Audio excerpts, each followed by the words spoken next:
La Liga déclare la guerre au Barça.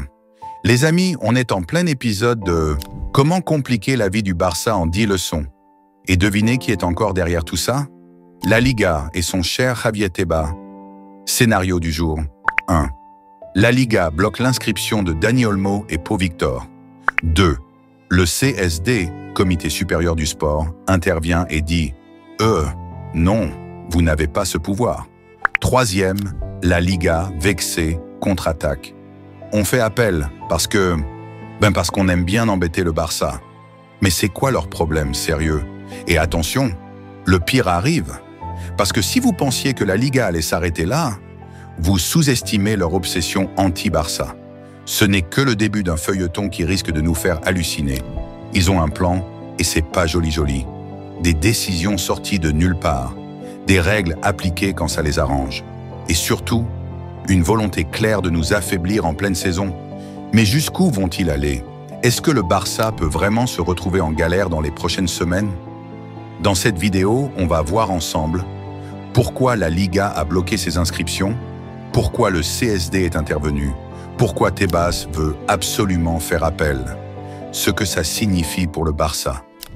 Accrochez-vous, parce que cette histoire cache bien plus qu'un simple problème administratif. La suite, c'est du lourd. Restez bien accrochés. Ce n'est pas la première fois que la Liga tente de freiner le FC Barcelone. Depuis le départ de Messi, on a eu droit à le blocage des inscriptions de joueurs, des restrictions financières plus dures que pour d'autres clubs, des décisions douteuses qui vont toujours contre nous. Mais pourquoi tant de haine? Tebas n'a jamais caché son animosité envers le Barça. Il s'est opposé à la Super League. Il en mit une pression énorme sur Laporta.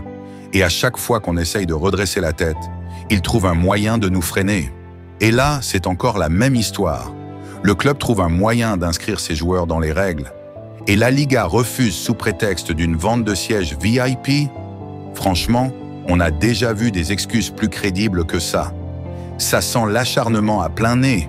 Le CSD fait tomber la Liga. Mais Tebas contre-attaque. Heureusement, le CSD a mis les choses au clair. La Liga n'a pas le pouvoir de bloquer ses inscriptions. Le Barça est dans son droit, Dani Olmo et Pau Victor sont bel et bien inscrits. Alors, c'est fini? On peut souffler un peu? Pas du tout. La Liga vient d'annoncer qu'elle fait appel, parce que la résolution n'est pas conforme à la loi. Il conteste les décisions du CSD et parle d'atteinte à l'intégrité de la compétition. Attendez, quelle intégrité? Le Real Madrid a toujours eu un traitement de faveur. L'Atlético n'a jamais subi autant de restrictions financières. Mais dès qu'il s'agit du Barça, on sort la matraque. Honnêtement, on est en train d'assister à une véritable guerre politique.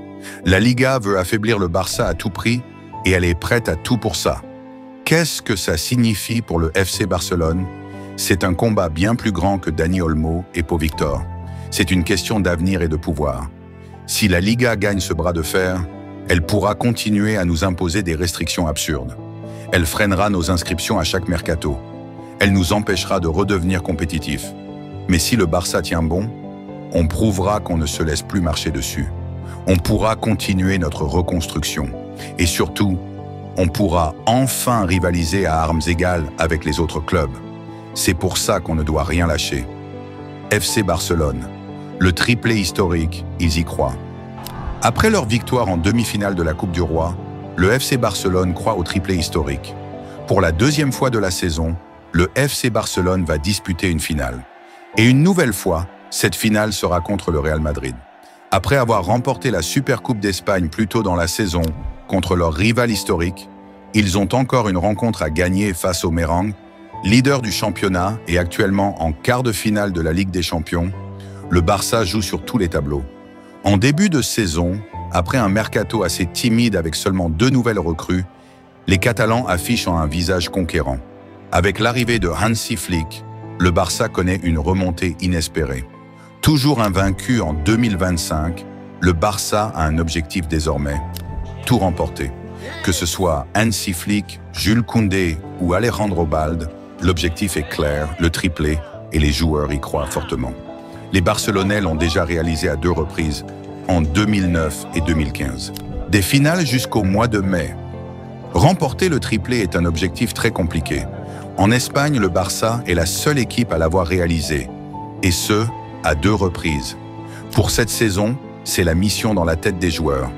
Peu de gens auraient mal parié en début de saison que les Blaugrana seraient aussi forts physiquement, mais aussi mentalement. Lors de la demi-finale de la Coupe du Roi, les Catalans ont su défendre et reculer quand il le fallait, en toute fin de rencontre. Pour le championnat, leur destin est entre leurs mains.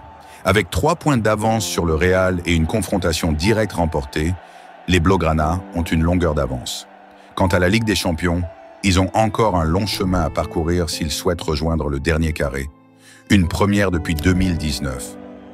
La finale de la Coupe du Roi le 26 avril sera cruciale pour le moral de l'équipe, surtout qu'elle est contre l'ennemi juré qu'ils ont déjà réussi à battre à 2 reprises cette saison.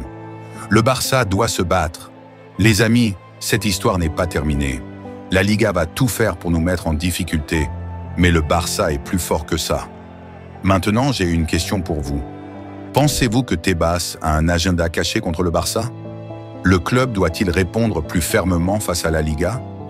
Dites-moi tout en commentaire, parce que cette bataille ne fait que commencer, et on va la suivre ensemble.